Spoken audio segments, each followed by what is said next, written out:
दोस्तों ये physics class 11th का वही पेपर है जो आपके वार्षिक परीक्षा में आने वाला है। मोस्ट इंपॉर्टेंट पेपर आज की इस वीडियो में देखेंगे, इसलिए वीडियो को एंड तक देखना। आप चैनल पर नए हो तो चैनल को सब्सक्राइब कर लो। हम यहाँ पर सभी विषय के important questions, model paper, question paper, tips tricks share करते रहते हैं। तो यहाँ पर आप देख सकते हैं भौतिक विज्ञान कक्षा 11 का ये पेपर है। यूपी बोर्ड का पेपर है, लेकिन बाकी सभी अदर बोर्ड के लिए भी इंपॉर्टेंट हो सकता है, जैसे MP board, Bihar board, Jharkhand, Uttarakhand, Rajasthan, Haryana, Chhattisgarh. तो चलो देखते हैं कौन से प्रश्न पूछेंगे भैया। 70 नंबर का पेपर है, 3 घंटे 15 मिनट आपको मिलेंगे। 30 नंबर का जो होता है वो प्रैक्टिकल वर्क होता है, जैसे कि 12th में होता है। उसी तरह से यूपी बोर्ड में भी 70 नंबर का 11th में पेपर, 30 का प्रैक्टिकल, 3 घंटे 15 मिनट। कोड ए होने वाला है।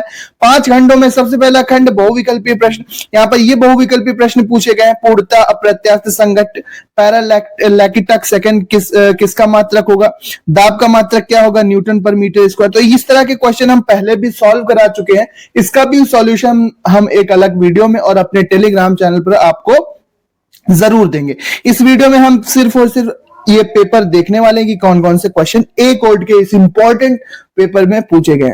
तो वीन का नियम का सूत्र क्या होगा, 8 ग्राम ऑक्सीजन के लिए अवस्था समीकरण क्या होगा, किसी माध्यम में अनुदैर्ध्य तरंगों के प्रगमन में जो राशि संचरित होती है वो क्या होगी भाई, द्रव्य होगी, ऊर्जा एवं द्रव्य, या ऊर्जा, द्रव्य एवं संवेग। ठीक है, तो ऊर्जा, द्रव्य और संवेग ये वाला होना चाहिए। अगला क्वेश्चन भैया, वेग परिवर्तन की समय दर को क्या कहते हैं, तो त्वरण कहते हैं। ठीक है, वेग परिवर्तन की दर dv अपॉन dt कर दोगे तो भाई क्या ये एक्सेलरेशन बन जाएगा ना, त्वरण। नेक्स्ट है, दो संपर्क तलों के बीच का घर्षण गुणांक 1/√3 है, तो उनके बीच घर्षण कोण निकालो। किसी प्रक्षेप के पलायन वेग का सूत्र लिखो, पलायन वेग का सूत्र पूछ लिया गया है। इसके बाद ऊष्मीय प्रसार किसे कहते हैं, ऊष्मीय प्रसार के बाद बोल्ट्जमैन नियतांक के बारे में पूछा गया, परिभाषा लिखेंगे, मात्रक लिखेंगे। वायु में ध्वनि की चाल से संबंधित लाप्लास का संशोधित सूत्र लिखिए।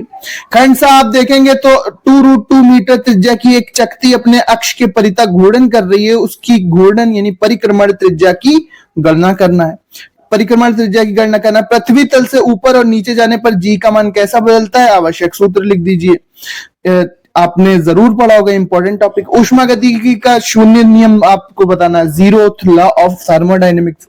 सरल आवर्त गति करने वाले कण के वेग का सूत्र लिखो तथा इसका समय और धारण ग्राफ खींचिए।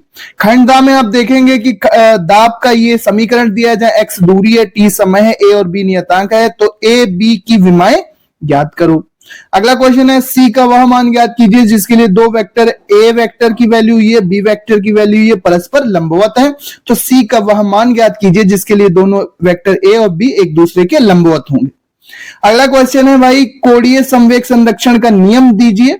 बल आघूर्ण तथा कोणीय संवेग के बीच संबंध से कोणीय संवेग संरक्षण नियम निकालिए। वे स्पंद पूछी जाएंगी, इंपॉर्टेंट है। सरल आवर्त गति की विशेषताएं इंपॉर्टेंट है। घर्षण कोण इंपॉर्टेंट है। सब 3-3 नंबर के प्रश्न है।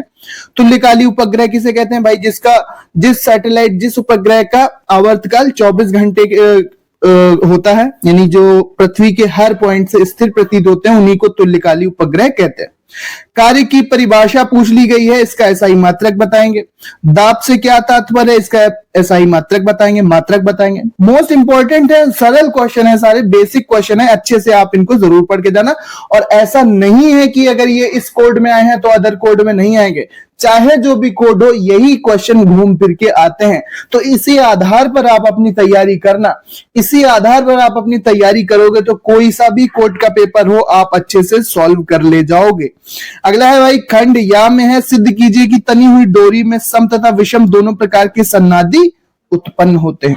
अगला क्वेश्चन है भाई, अथवा में एक प्रक्षेप गेंद थीटा कोण से प्रारंभिक वेग u से, स्मॉल u से फेंकी जाती है। प्रक्षेप का उड्डयन काल तथा परास निकालो। ठीक है, तो वही जो परवलय गति वाले जो 3 समीकरण होते हैं, परास हो गया, उड्डयन काल हो गया और क्षैतिज दूरी जो हो गई, परास हो गया महत्तम ऊंचाई, और उड्डयन काल जो निकालते हैं आवर्त काल। इसके बाद सरल आवर्त गति करने वाले किसी कण की संपूर्ण यांत्रिक ऊर्जा का व्यंजक निकालिए। संपूर्ण यांत्रिक ऊर्जा का व्यंजक निकालना है सरल आवर्त गति के लिए। नेक्स्ट क्वेश्चन अगर नहीं आता ऊपर वाला तो सिद्ध कीजिए कि गुरुत्व के अधीन मुक्त रूप से गिरते पिंड की यांत्रिक ऊर्जा सदैव नियत होती है। अगला क्वेश्चन है, घूर्णन गति में बल आघूर्ण तथा कोणीय त्वरण में संबंध निकालिए। इस आधार पर जड़त्व आघूर्ण की परिभाषा लिखिए। अगला क्वेश्चन है हमारे पास, अगर आपको ये ऊपर वाला नहीं आता तो आप कर सकते हैं, अणुओं के औसत मुक्त पथ से क्या तात्पर्य है, इसके लिए व्यंजक स्थापित करो। औसत मुक्त पथ से क्या तात्पर्य है, इसके लिए फॉर्मूला निकालना है। और लास्ट क्वेश्चन है इसका कि गुरुत्वीय स्थितिज ऊर्जा की परिभाषा लिखिए।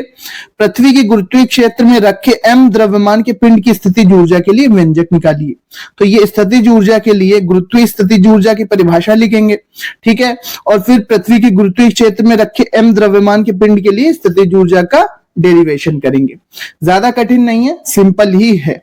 अगला क्वेश्चन है, नहीं आता ये तो कृष्णिका विकिरण हेतु तरंग दैर्ध्य के बीच विभिन्न तापों पर वक्र खींचिए तथा निष्कर्ष प्राप्त कीजिए।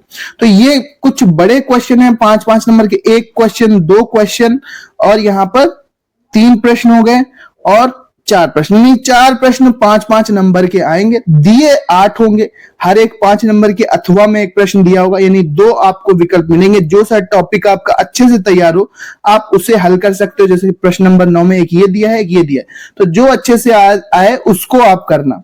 सो इस तरह से अगर आप पेपर को सॉल्व करोगे, पेपर को समझोगे तो इजिली आप बहुत ही अच्छी तरह से इस पेपर को टैकल कर ले जाओगे। इसके अलावा कोई भी टॉपिक आ जाए, आप कोड के चक्कर में मत पड़िए, कोई भी टॉपिक क्यों ना आ जाए, आप यहां से स्क्रीनशॉट भी ले सकते हैं।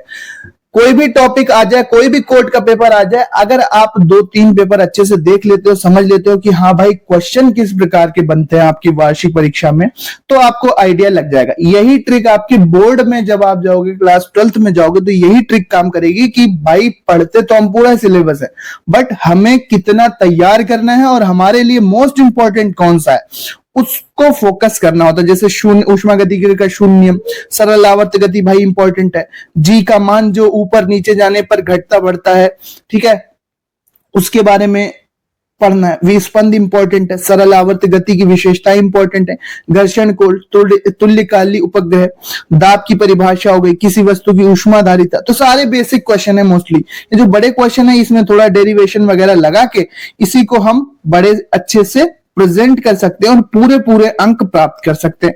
सो इस तरह से आप देख सकते हैं वेग परिवर्तन की त्वरण क्या है, संपर्क तलों का घर्षण कोण क्या होता है, घर्षण गुणांक क्या होता है, पलायन वेग का सूत्र हो गया, महत्तम ऊंचाई का सूत्र हो गया, परास का सूत्र हो गया, परवलय गति क्या होती है, मोशन इन 2D, ठीक है, द्विविमीय गति का उदाहरण होता है, मोशन इन 2D का उदाहरण होता है परवलय गति। आप देखते हैं इस तरह से यहाँ पर ये रेंज आती है, यहाँ पर ये महत्तम ऊंचाई आती है और ये उड्डयन काल में जितना समय लगता है 3 सूत्र होते हैं। सो ये बेसिक क्वेश्चन पेपर है, अच्छे से सॉल्व करना। मिलते हैं अपने नेक्स्ट वीडियो में, इसका पीडीएफ आपको टेलीग्राम चैनल पर मिलेगा। और कौन से सब्जेक्ट का आपको इंपॉर्टेंट पेपर चाहिए कमेंट करके जरूर बताना। मिलते हैं अपने नेक्स्ट वीडियो में। वीडियो देखने के लिए धन्यवाद। चैनल को जरूर सब्सक्राइब कर लो, सभी क्वेश्चन में इंपॉर्टेंट आपको यहाँ पर शेयर करता रहता हूं।